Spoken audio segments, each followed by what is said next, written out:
as I said, I thought I would. I mean, I know nobody's watching, so I thought that I would tell some about teachers growing up, whether it be high school, college, junior high, whatever. We had a teacher in high school, 11th grade, history, U.S. history, and he was one of my favorite teachers. Honestly, he might have been my favorite teacher in high school, and he always told things. When he was teaching history, he kind of sort of made it a narrative, and so it made it much more interesting than just learning dates and facts. He sort of made everything into a narrative, so you understood, what's going on, and it made more sense that way. At least it kept our attention better. But he had this thing where when he finished up talking about something, like say he finished talking about the Battle of Gettysburg. So after he finishes his talk, and then he would say, so what you have here is the Union wins. So he would just like have a summation. He'd say, what you have here is the Union wins. Or if he's talking about, I don't know, World War II and the bombing on Pearl Harbor, he would say, so what you have here is Pearl Harbor was bombed. I don't know why he did this, but we all thought it was a little weird.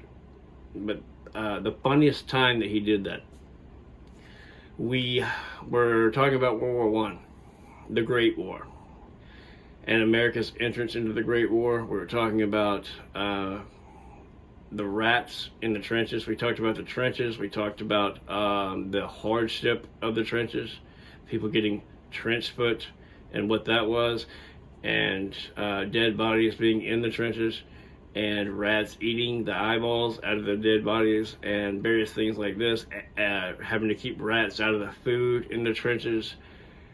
And so he starts off talking about that, and then somehow from that he goes to, so he says all of that, which is obviously factually true, and then he says, you know what, speaking of rats, my first year in college, maybe my second year in college, I had this roommate. Now he claims this is true. He says, I had this roommate, and we had this rat. We kept hearing this rat running. We're running through the house at night, and it was big. It was big rat. And now keep in mind, this started off being a lecture about the trenches, World War I trenches, life in the trenches. And he said, and so we figured out we would get him. And so we got a rat trap. And the first one, it broke it. That rat was so big, it broke that rat trap. Okay. And so he says, well, we got just a little bigger rat trap. I think he had a mouse trap at first. And then they went and bought a rat trap. And if you know, those are bigger. So he says, I'm sitting there one day, we were trying to catch this rat, and we ain't been able to catch it.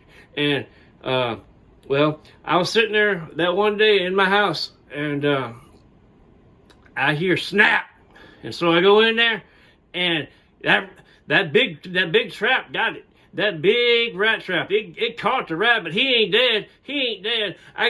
And so he said, I gotta grab him up. And he said, he's sitting there struggling in the rat trap. He said, I grabbed that rat, and I swear to you, I grabbed that rat, and I went out I opened the apartment door, and I chucked that rat up out in the street, and you would not believe it, but an 18-wheeler came by right then and smashed that rat as soon as I threw it out. And it was gone.